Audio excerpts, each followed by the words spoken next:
So welcome back. तीन topic हमारा बहुत इंपॉर्टेंट होगा इस वीडियो में। पहला कि आखिर एसबीआई क्लर्क पी 2024 में आपका टोटल एक्सपेक्टेड कट ऑफ क्या जाने वाला है।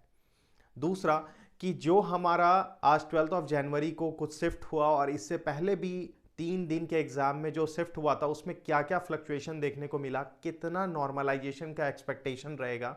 एंड थर्ड इंपॉर्टेंट टॉपिक कि आखिर क्या हमारा सेफ अटेम्प्ट हुआ होगा, जो भी आपका शिफ्ट रहा, जो हम लोग अपने मेंस के लिए प्रिपरेशन में लग जाएं ताकि हमारा मेंस क्लियर हो पाए। फोकस हमारा प्री के बाद सबसे पहले मेंस पे ही जाता है और मेंस में जब हम लोग बात करते हैं तो जीए बहुत इंपॉर्टेंट रोल प्ले करता है ना। तो मैं सुप्रवीण आप लोगों के साथ केएस एजुकेशनल पर, और आज सबसे पहली बात कि जो भी एसबीआई क्लर्क प्री आपने आज से पहले अगर आपका शिफ्ट रहा होगा या आज रहा 12 जनवरी को, तो आपका देखो नंबर ऑफ अटेम्प्ट जो है ना वो लगभग हर किसी का कुछ ना कुछ डिफरेंट था। किसी के शिफ्ट में रीजनिंग, देखो एक्चुअली मैं देखूं तो जितना भी शिफ्ट था ना इसमें रीजनिंग बहुत अच्छा था और one of the scoring topic आपका रीजनिंग रहा इस एग्जाम में। इसके बाद हम लोग अगर बात करते हैं इंग्लिश, तो इंग्लिश भी ऐसा आपको था कि वो स्कोर आपका इंक्रीज कराएगा। अगर आप देखो तो रीडिंग कम्प्रीहेंशन, क्लोज टेस्ट, ये दो टॉपिक ना जेन्युइनली हर एक शिफ्ट में देखने को मिला ही। और जब ये दो टॉपिक रहता है तो आप ये समझो कि श्योर शॉट आपका 15 मार्क्स हो जाता है, राइट।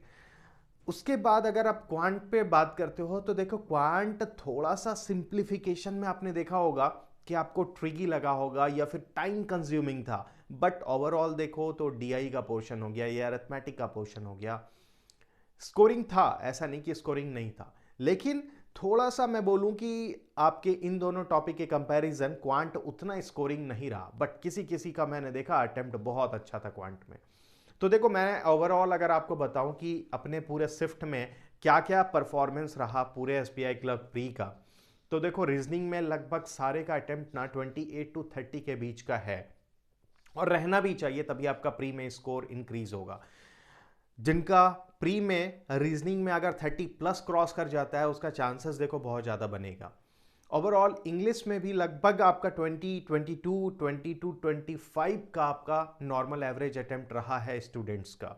और अगर ये एक्यूरेसी के साथ इन स्कोर आ जाता है तो बहुत अच्छा हो जाएगा, उनका ओवरऑल जो वेटेज है ना स्कोर का वो इंक्रीज हो जाएगा। थर्ड, आपका जो क्वांट पोर्शन है इसमें मैंने बताया कि किसी शिफ्ट में 25 प्लस है और किसी शिफ्ट में 25 बिलो है, right, on an average student का। बट जिनका क्वांट काफ़ी अच्छा होता है वो तो आपने देखा होगा 28, 29, 30 प्लस का भी अटेम्प्ट है।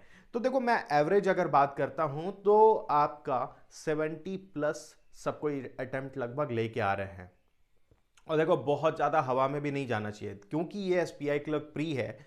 इसमें आप देखे होंगे कि किसी स्टेट का 40 to 45 भी आपका कट ऑफ रहने वाला है और किसी स्टेट का कट ऑफ आपका ज़्यादा भी जाएगा, 60 भी जाएगा, 70 भी जाएगा। बट ऑन एन एवरेज अगर आपने अपना अटेम्प्ट 65 प्लस भी लिया है ना तो आप स्टार्ट कर दो अपने मेंस के प्रिपरेशन के लिए। और जीए जो इंपॉर्टेंट रोल आपका प्ले करता है एग्जाम में ना उस पर फोकस कर लो, बिकॉज अगर आपने जीए में स्कोर कर लिया ना, आप ये समझो कि जीए में अगर आपका 95% का स्कोर है तो आपका वहीं से स्कोर इंक्रीज होगा।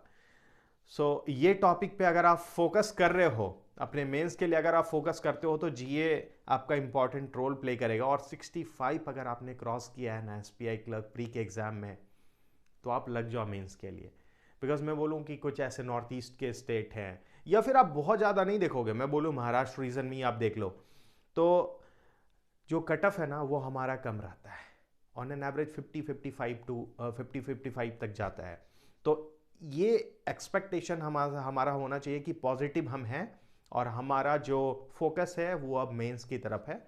तो प्रिपेयर करो क्योंकि मैंने आपको हिंट दे दिया कि आपका किस लेवल पे कट ऑफ जा सकता है। और नॉर्मलाइजेशन की जहाँ तक बात है तो देखो हर शिफ्ट में अपने फ्लक्चुएशन देखा है तो नॉर्मलाइजेशन आपका होगा ही होगा, उस शिफ्ट के अकॉर्डिंग आपका सेफ अटेम्प्ट भी काउंट किया जाएगा, राइट। और हर किसी का अपना एबिलिटी होता है, हर किसी का अपना जो परफॉर्मेंस करने का तरीका होता है वो डिफरेंट होता है। तो किसी का अटेम्प्ट थोड़ा कम भी है, किसी का थोड़ा अपना अटेम्प्ट ज़्यादा है, लेकिन डिपेंड ये भी करता है कि उनका कौन सा शिफ्ट रहा या फिर उनका जो स्टेट है वो सिलेक्शन कौन सा है।